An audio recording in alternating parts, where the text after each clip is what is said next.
आज मैं बात करने वाला हूं कि दशम भाव में जब सूर्य विराजमान होते हैं अकेले तो क्या क्या फल देते हैं। जैसा कि आपको मेरे प्रीवियस वीडियोस में पता है कि दशम भाव जो है ये होता है कर्म का, इनकम का या कर्म क्षेत्र का। पूरी कुंडली में दशम भाव बहुत ज्यादा इंपॉर्टेंट होता है। क्यों?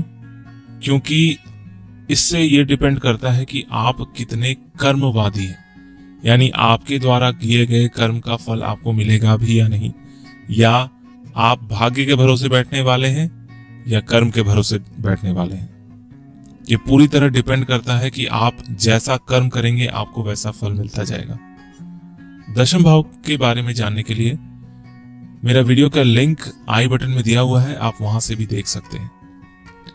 सूर्य जब दशम भाव में रहते हैं तो व्यक्ति को बहुत ज्यादा डिसिप्लिन बनाते हैं। ऐसे लोगों के विचार अपने पिता से बहुत ज्यादा मिलते जुलते हैं, या एक तरह समझ लीजिए कि पिता के डिसिप्लिन में रखने की वजह से ऐसे लोगों का विचार भी उनके पिता के समान हो जाता है, क्योंकि 10वां भाव पिता का भी है। और अगर वो दशम भाव मेष राशि का हो, सिंह राशि का हो या कन्या राशि का हो तो बहुत ही शुभ फल प्राप्त होते हैं। उसके अलावा भी एकमात्र शत्रु राशि को छोड़कर मित्र राशि में अगर सूर्य विराजमान है तो सूर्य का फल काफी अच्छा मिलता है।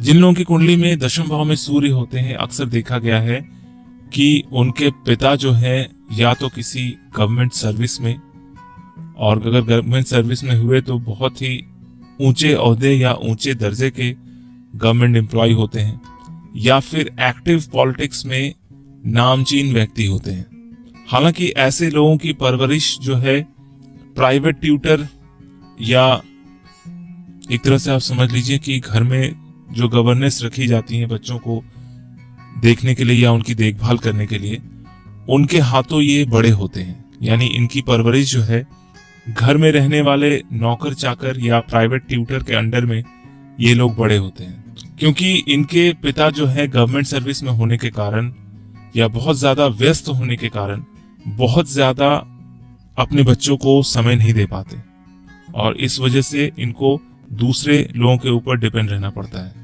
हालांकि अगर चंद्रमा मजबूत रहे तो माता का काफी ज्यादा सहयोग मिलता है, लेकिन जब वो बड़े होते जाते हैं तो अपने पिता के आइडियोलॉजी को ही फॉलो करना पसंद करते हैं। ऐसे लोगों का अपने पिता के साथ बहुत ही गहरा रिश्ता या रिलेशन होता है, और हर काम में ऐसे लोगों को पिता का सहयोग मिलता है। स्पेशली अगर करियर की बात करें तो वहां पर इनके पिता के सहयोग के द्वारा ये काफी ऊपर तक जाते हैं।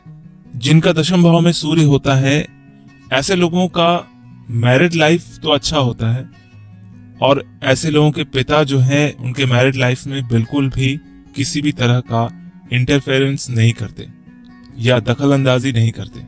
हालांकि बचपन काफी रिस्ट्रिक्शन में रहने की वजह से ऐसे लोगों का बहुत ज्यादा लव अफेयर भी नहीं होता। ये लोग ट्रेडिशनल अरेंज मैरिज में ज्यादा बिलीव करते हैं। दशम भाव का सूर्य अगर चर राशि का हो, स्पेशली मेष राशि, तो ऐसे लोगों को मल्टी सोर्स इनकम होता है, यानी एक से ज्यादा इनकम सोर्स इनके लाइफ में होता है। ऐसे लोग अपने कर्म की वजह से काफी ज्यादा फेमस भी होते हैं। स्पेशली चैरिटेबल वर्क, यानी कि समाज सुधार या जरूरतमंदों की सहायता करना, इस तरह के कामों में भी ऐसे लोग काफी ज्यादा इंटरेस्ट लेते हैं। अगर कर्म की बात करें तो दशम का दशम, यानी कि दशम भाव से दशम स्थान जो है वो पड़ता है सप्तम स्थान। इसलिए सप्तम स्थान के जो स्वामी है उनकी स्थिति को भी देखना जरूरी होता है, क्योंकि सप्तमेश और दशमेश की अगर स्थिति अच्छी है, मजबूत है, तो ऐसे लोगों को काम की जगह पर बहुत ज्यादा सक्सेस मिलता है।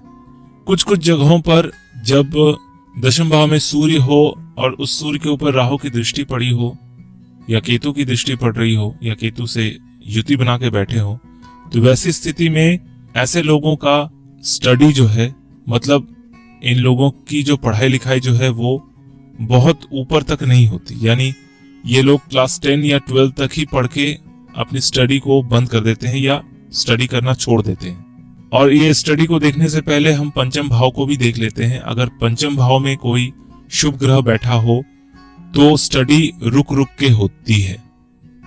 अगर वहां कोई शुभ ग्रह नहीं बैठा हो या पंचमेश के ऊपर किसी पाप ग्रह की दृष्टि बन रही हो तो ऐसी अवस्था में व्यक्ति बीच में ही अपनी पढ़ाई छोड़ देते हैं। अक्सर देखा गया है कि जिनके घर में फैमिली ट्रेडिशन ही एक है, जैसे कि एक वकील का बेटा वकील बनता है या एक डॉक्टर का बेटा डॉक्टर ही बनता है या एक इंजीनियर का बेटा इंजीनियर ही बनता है, उन लोगों के दशम भाव में अक्सर सूर्य काफी मजबूती से बैठते हैं, क्योंकि ऐसे लोग जो है अपने सेम प्रोफेशन को फॉलो करते हैं जो उनके पिता द्वारा किया जाता है।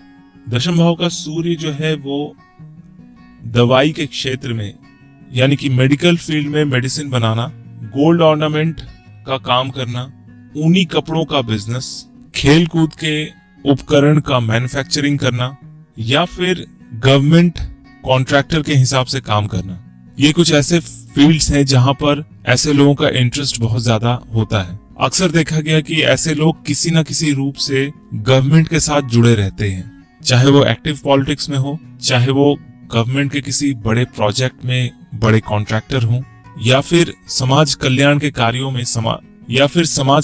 कार्यों में सरकार के साथ मिलकर काम कर रहे हों। तो आप भी देखिए कि आपके दशम भाव में सूर्य विराजमान है या नहीं। अगर है तो आपके साथ भी ऐसी परिस्थितियां हो सकती हैं। आपको मेरा ये वीडियो कैसा लगा कमेंट करें, शेयर करें, लाइक करें ताकि दूसरे भी इसका फायदा उठा सकें। मेरे ये वीडियो देखने के लिए आपका बहुत बहुत धन्यवाद।